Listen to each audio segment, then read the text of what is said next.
Hello and welcome to Newsfeed on Trust TV. I am Sumaya Abubakar, taking you through the stories trending online that people are talking about and sharing around the globe today.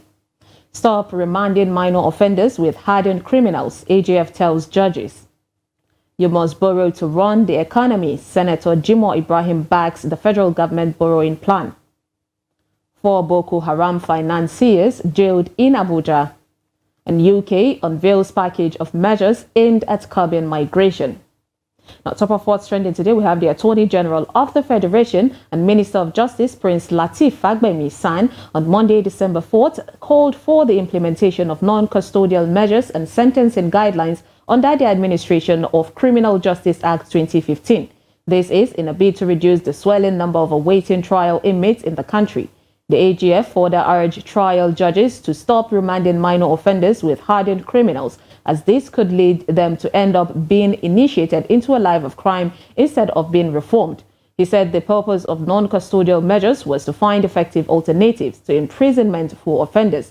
In an address he presented at the opening session of a 2-day workshop on the implementation of the non-custodial measures and sentencing guidelines under the ACJA 2015, the AGF, who was represented by a director at the Federal Ministry of Justice, Mrs. Letitia Ayola Daniel, described sentencing as a core judicial function in criminal justice. He said, in discharging that function, the sentencing judge must strive to achieve the right balance between imposing a merited sentence in the case at hand while maintaining a broad level of consistency with other cases so that sentencing at a systematic level is fair. Now, sentencing guidelines and frameworks are best understood as means to enable the sentencing court to strike that sometimes elusive balance. He added the Act placed premium on non-custodial sentences in line with the ACJA 2015. The federal government has set out guidelines to stipulate the requirements and procedure for imposing non-custodial sentencing for the purpose of preventing abuse and ensuring reasonable uniformity and fairness in the imposition of sentences. The netizen commented, "It's very unfortunate that Nigeria's judiciary is a mechanical judiciary instead of being constitutional. She is constantly being told to do the right thing, and this is very shameful. Common sense should have told them this." But another person said, "The conversation is more than just talk. There is something seriously wrong with Nigeria's prison system on all levels. It needs heavy attention, and I do not care about the time and money spent, but something has to be done." Someone said the primary reason for separating juveniles from convicted adults should be rehabilitation. This shouldn't be happening because the prisons are overcrowded. There should be overall review of the entire prison system. If not, next on what's trending, we have the senator representing Ondo South in the National Assembly, Jimoh Ibrahim, has thrown his support towards the federal government's borrowing plan. Appearing on Channels TV on Monday, December 4th, Ibrahim stated that the federal government must borrow money to run the country's economy effectively. He said, if you don't borrow to run the economy, what do you want to do? Where do you want to get the fund to run the economy? Dubai, with the population of 12 million people in total, is owing $168 billion, and look at what they have used the money to do. They are paying back now at $10 billion a month. Now Nigeria, with the population of 250 million people, is owing $77 million. Now you have challenges here and there. So the key issue here has to do with the fact that you must borrow to run the economy. The senator, who stated that borrowing will help the federal government to build critical infrastructure, which will enable it repay the loan in the long run, also defended the President Bola Ahmed Tinubu-led delegation to the ongoing COP28 climate summit in Dubai, the United Arab Emirates. Ibrahim averred that Nigeria might want to host the event in the future, and therefore that number of delegates from the country was justified. He also said that 422 persons funded to the event out of the total 1,411 Nigeria registered delegates at the summit weren't enough, as they have an influence on knowledge sharing at the event. He said funding over 400 people to a conference like this is too small. You may want to host the conference sometimes in future. Jimoh Ibrahim also said that the international community won't take President Tinubu serious if he was in Dubai with a lean delegation. A netizen said, "What do you expect from an AMCON debtor who ran all his conglomerate down? Canada had only 100 delegates and her citizens protested. Is Nigeria better than Canada? Malawi didn't attend at all. Would that make them poor? A guy wrote, if borrowing money is a good thing, why are government not borrowing us money? Someone asks, to borrow is not the issue. Now, making proper use of the fund is the major challenge. No country can run without borrowing money to fund infrastructures. Indeed. Next on what's trending, we have the Federal High Court sitting in Dawaki, Abuja, has convicted 4 men for financing Boko Haram terrorists. The convicts, Modu Aisami, Zana Zarama, Umar Mohammed, and Bunu Kame, were sentenced on Monday, December 4, 2023. The Special Assistant on Communication and Publicity to the Attorney General of the Federation, Kamaruddin Ogundele, in a statement said the prosecution led by the AGF and Minister of Justice Lateef Fagbemi secured the convictions after their separate arraignment before Justice Binta Nyako and Justice Emeka Nwite. He said the defendants pleaded guilty to the charges and begged the court for leniency.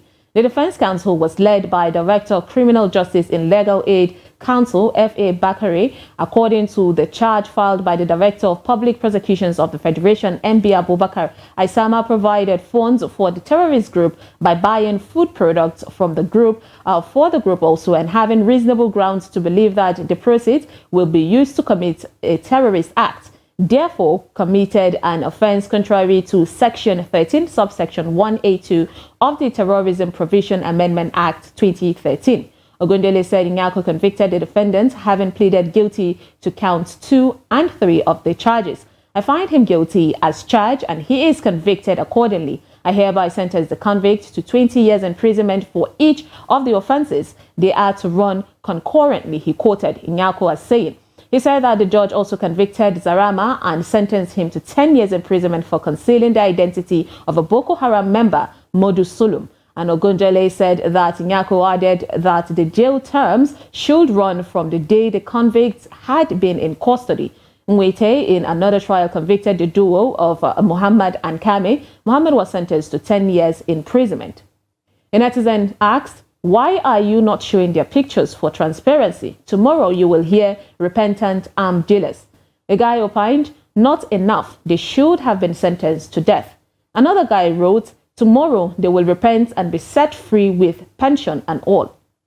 Next, what's trending is a very, good story saying that Super Eagles striker Victor Osimhen crowned winner of 2022 and 2023 Serie A Player of the Season at the AIC Oscar del Calcio Awards that took place on Monday, December 4th.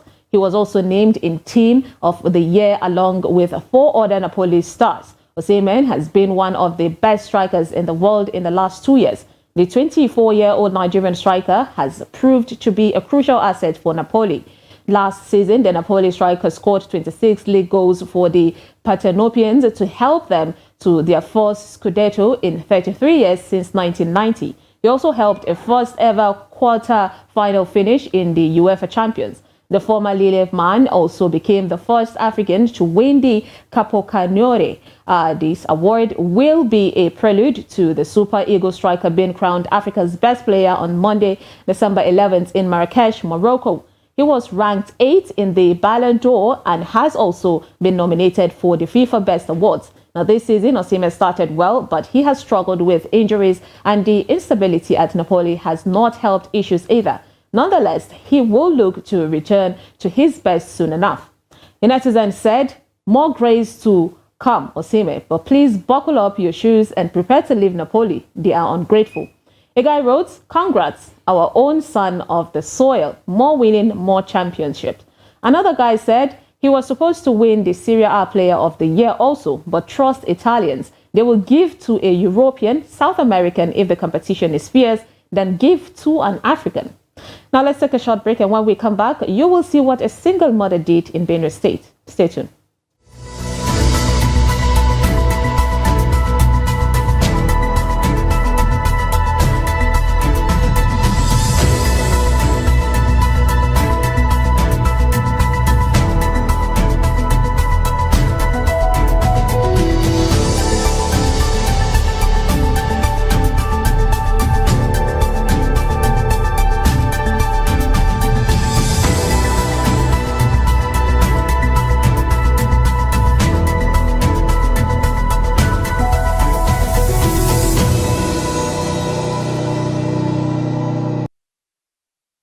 Welcome back. It's Newsfeed. Now, single mother of two nabbed for allegedly stealing a goat in Benue State.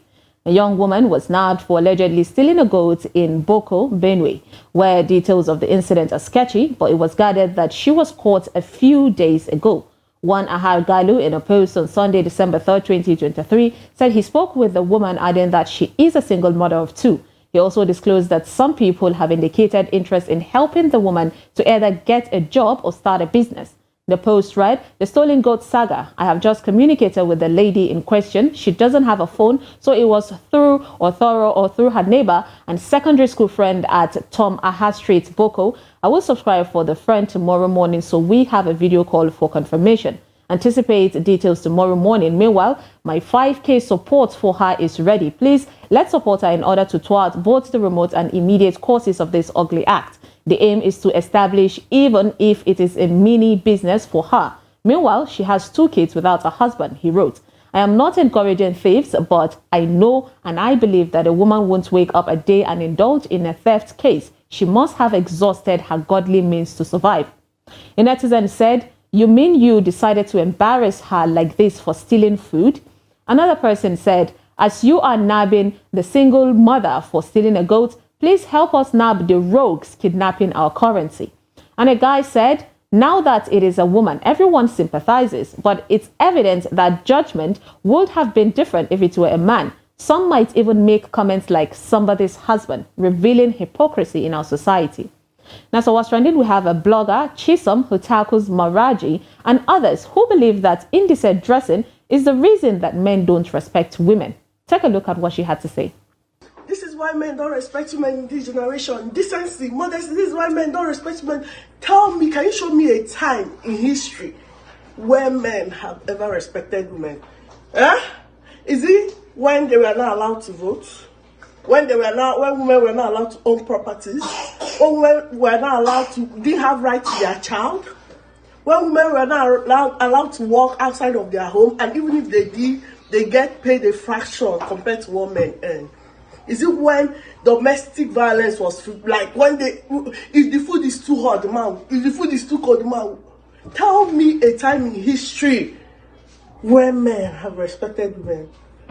People that not even, before they didn't even see you as a human being. I'm not sure they see you now as a human being. So tell me when men as a collective have ever respected women. So it's not a woke generation. Even the asleep generation that was sleeping and snoring, they were still being disrespected and dogged out more by men than in this generation. So it's everything that you use in doing pick me. I get to pick your brain for once and think. The lady said, "You people should know everybody is entitled to their opinion. What did Maraji even say wrong?" Another lady opined, "A disrespectful man is a disrespectful man. No excuses." And someone else said, "But a man that won't respect you. If you wear agbada, they will always find a reason to disrespect and degrade you." Next on what's trending, we have the UK Home Secretary James Cleverly has announced new measures to court record net migration figures. Now, James Cleverly pledged to slash arrivals by around 300,000 a year by making it much harder for foreign workers to bring family members and hiking the minimum earning needed to secure 2 key types of visa. He said the measures are being introduced in a bid to control immigration and stop abuses of the system. The Home Secretary also vowed to scrap court price shortage labor from overseas by overhauling shortage job list and has ordered a review of rules allowing students to stay in the UK for up to 3 years after graduating. Enough is enough, the Home Secretary told Parliament as he laid out his proposals, which will take effect early next year.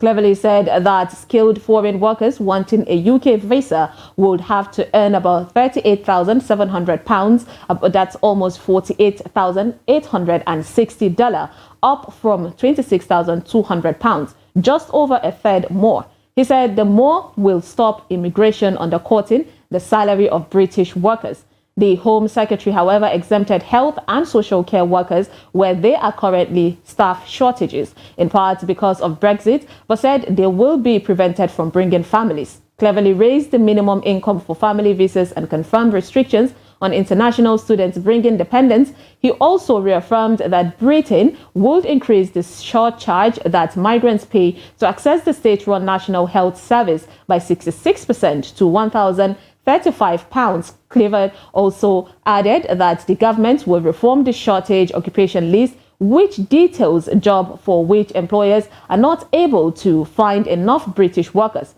Now, the critics have said this effectively imposes a double charge on migrant workers, as employees have national insurance charges, which goes towards covering healthcare deducted from wages at source.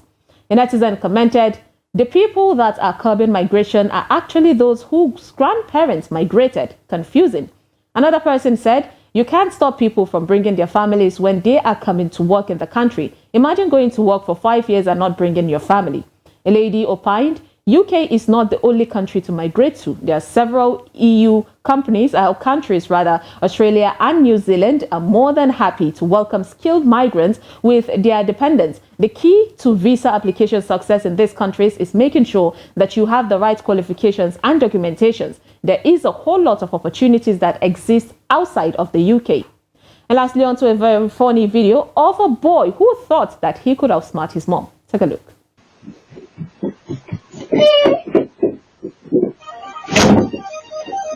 It's rain and tacos, right out of the sky,